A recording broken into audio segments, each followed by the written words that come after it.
What are your thoughts about worship and singing? Well, the book of Psalms is full. The book of Psalms is a songbook of worship. So yes, you can sing. But here's something I think would be very important for you to understand. If you ever write a book on the doctrine of God, you're going to notice something very unusual. What I mean by the doctrine of God is you write a book on all the Bible teaches about the attributes of God. You know what you're going to discover? That more than 50% of your entire book will come from the book of Psalms. You will find most of the texts about the attributes of God in the book of Psalms. So our singing ought to be theological. And if you are going to have a worship leader, if you are going to do that, he needs to be a theologian. He needs to know God. And he needs to walk in the fear of God and holiness, probably even more than the one who preaches the Word.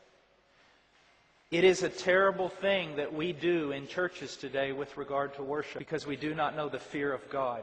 A young boy has a guitar and he can sing well. Let's let him lead worship. We ought to realize that in the book of Leviticus, God killed 2 worship leaders because they did not worship Him conform to the Scriptures. Worship is a dangerous thing. Another thing that we need to realize is this. Worship is supposed to be didactic. It is supposed to be a tool for teaching. Let me read a text to you. In Colossians 3:16, it says, "Let the word of Christ dwell in you richly." So worship springs forth out of someone who is saturated by the Word of God.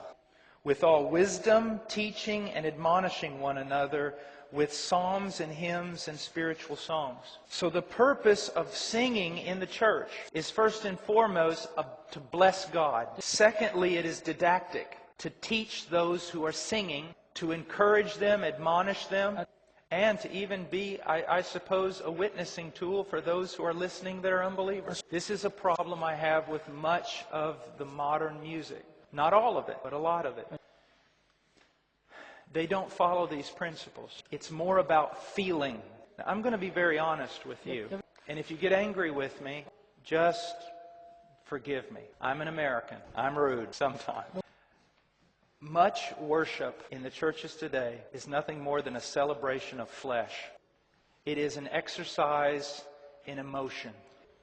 If you begin to feel the presence of God during the high, emphatic notes of the song, when the rhythm has been lifted up and the music is just glorious, and you only feel the presence of God then, it's not the presence of God you're feeling. I have known people, some of the holiest people I know, that will sit down and worship. They have no music. Now, I'm not saying this is the only way to do it, but they have no music. Someone will say, "Let's sing hymn number 52." And they'll start singing. And then another person will say, after it's over, "What about hymn 103?" And they'll start worshiping. They are some of the godliest people I know on this planet who understand worship deeply. And yet I'll bring people to that church who are all about the music. And they'll go, "Boy, this is dead." Because their idea of life is not the true presence of Christ. It's these amazing songs that lift your emotion. Now, there's not necessarily something wrong with that, but be very careful. One time I was with a group and they said, "God is here." Man, the music was going. "God's here." I said, "No, He's not." And they said, "How do you know?" I said, "Because most of you would be dead if God was here. Because He's a holy God, and you know the sin that's going on in this church." People get so in the flesh because they feel something. I'm going to stop here, but just realize this. I hear people, I was shaving this morning, and Jesus appeared to me. Did you stop shaving?